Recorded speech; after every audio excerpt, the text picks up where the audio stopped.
खुलुमबाय प्राइम 24 हेडलाइन्सआव गासैखौबो बरायबाय बे समाव दंफैयो आं धेमाजि जिल्लानि सिङाव थानाय जनाय दख'रा सेलेखागुरि बे सेलेखागुरिनि गेलेग्रा फोथाराव साननैनि हाबाफारि लानानै खौसेथि बर' सुबुं आफाद आरो लोगोसे जनाय दख'रा दुलाराय आइजो अनसाय आफाद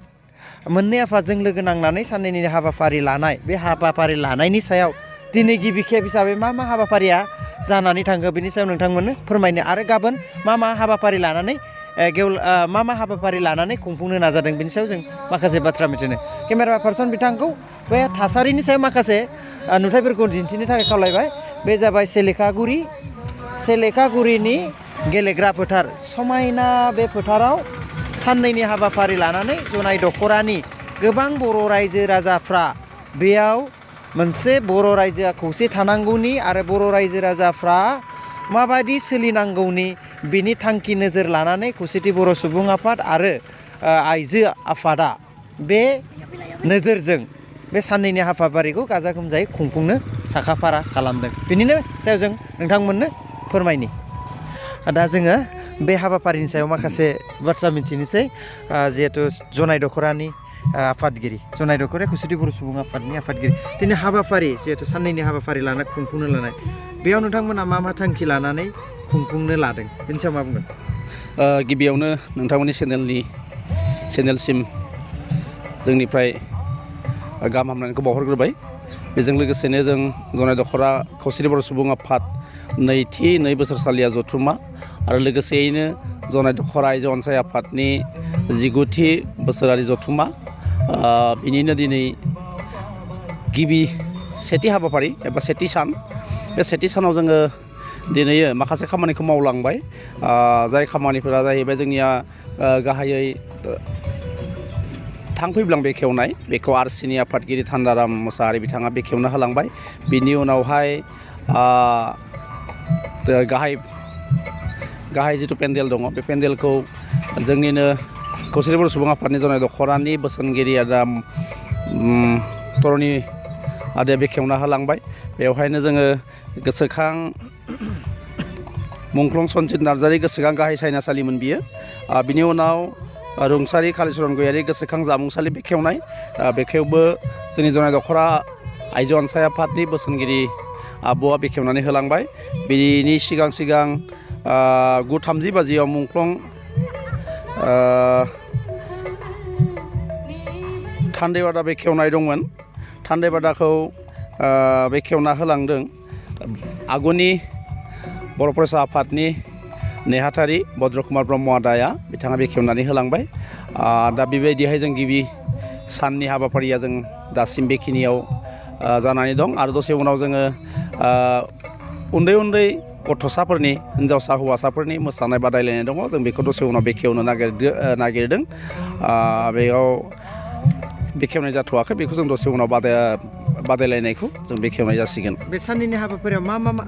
साननैनि जिहेतु खुंफुंनो लानाय हाबाफारियाव मा हाबाफारि लानानै खुंफुंनो नाजादों नोंथांमोना बेवहायथ' हाबाफारि होनना बुङोबा गोबां थाबाय जायखौ जों दिनै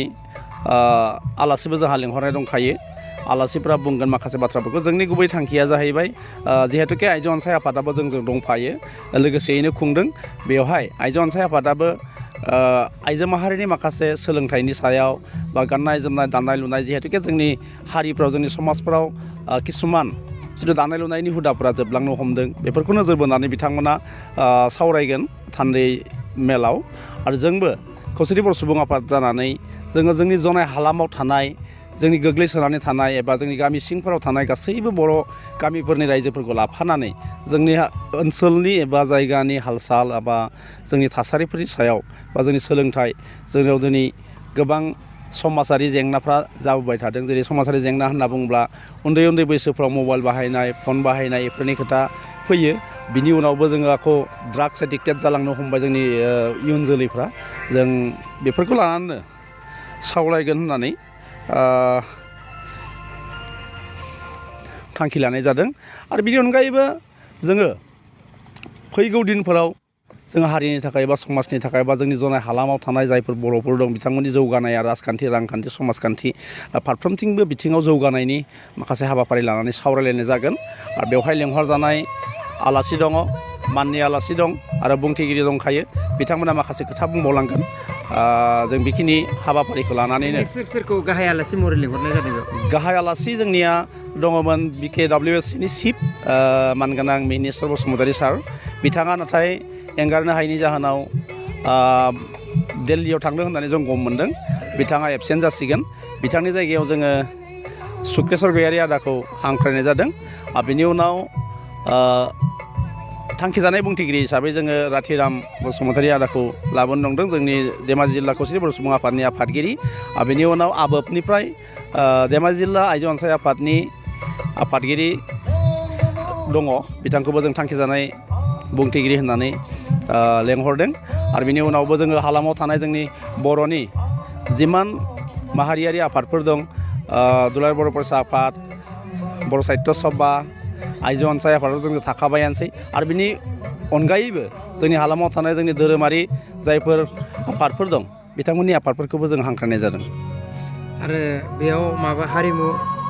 लाफानाय जादों नामा? बेयाव हारिमु बादायलायनाय लाफानाय जादों जिहेतुके हारि होननानै बुङोब्ला समाज होननानै बुङोब्ला जों गावखौ गोग्गोमै जुदि फसंथानो लुगैयोब्ला जोंनि गेजेराव हारिमुखौबो जोङो लांफालांनांगौ जायो जेरै जोंनि गाननाय जोमनायनिफ्राय लानानै सोलोंथाइनिफ्राय लानानै जानाय लोंनाय जोंनि कालसारफोरखौ जों लांफानांगौ जायो बिनि गेजेरजोंनो जोङो जोंनि बे मोसानाय मुसुरनाय दामनाय देनायाबो जोंनि मोनसे कालसार हिसाबै जों बेखौबो नोजोर बोनानै बेखौबो लाफानाय जादों दिनैनि गिबि सानाव उन्दैफोरनि मोसानाय दङ आरो गाबोननि नैथि सानाव गेदेर सिख्ला सेंग्रा मोसानाय दङ गाबोन बेखौ जों लानाय जादों बिनि अनगायैबो बुलुर गेलेनाय बादायलायनाय दङ बुलुर गेलेनाय बादायलायनायखौ जों गाबोननि दिनाव लानाय जादों एबा नैथि सानखालि लानाय जादों। बे जिहेथु बादायलायनाय बेयाव एरियानिफ्राय ना आरो गुबुन जायगानिफ्राय बाहागो लादों? बे जों गुबुननिफ्राय लानाय जायाखै जोङो जोंनि जनाय आन्सलिकनि सिङाव थानाय बा जनाय दख'रानि सिङाव थानाय जिमान मोनफ्रोमबो गामिनिफ्राय जों बाहागो लागोनखौ खावलायदों जों गुबुननिफ्राय बिदि लेंहरनाय जायाखै जिहेतुके जोंनि गथ'फ्रा जोंनि इयुन जोलैफ्रा दिनै गेलेनायावबो बहुद खम जालांनो हमबाय बेनि जाहोनफोरखौ जों उनाव सावरायलायबाय थासिगोन खिन्थु जोङो सानदों जौगाहोनो होननानै जों बे गेलेनायावनो जौगागोन जों बेखौ बुंनो नागिराखै खिन्थु बेनि गेजेरजोंबो जोंनियाव एसे गोहोम गोलैयो नामा गथ'फोरनि सिगाङाव जों दिन्थिलांनो हायोब्ला इयुन जोलैफ्रा मोजां जागोन नामा बेखौ नोजोर बोनानै बे गेलेनाय बादायलायनायखौबो जों लाफानाय जादों।